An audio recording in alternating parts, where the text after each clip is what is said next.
كابتن احمد العجوز، بنبارك لحضرتك النهارده فوز مهم لنادي القناه، مسلسل انتصارات يتواصل، مباراه كانت عصيبه يا كابتن احمد النهارده. اكيد.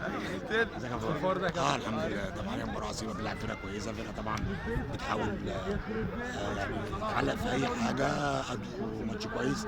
انما طبعا زي ما بقول لك انا، هي الكوره توفيق، واللي بيستغل الفرص اللي بتجيله الحمد لله. هم جالهم فرص وجالهم فرص صريحه ما شاء الله يعني.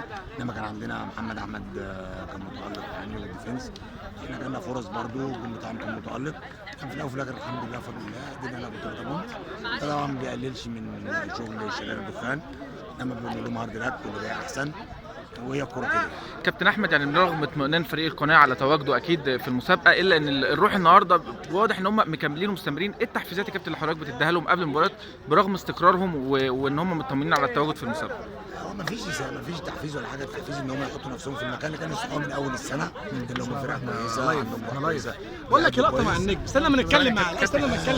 انما يعني بنقول الحمد لله والشكر لله، هم يعني تداركوا اللي خسروه في الاول، انما الحمد لله على طول بيلعبوا على 3 بونت عشان يحطوا نفسهم زي ما بقول لك انا في المكان اللي يستحق نادي القناه ويستحقوا كلاعيبه. توفيق يا كابتن احمد، كل الشكر.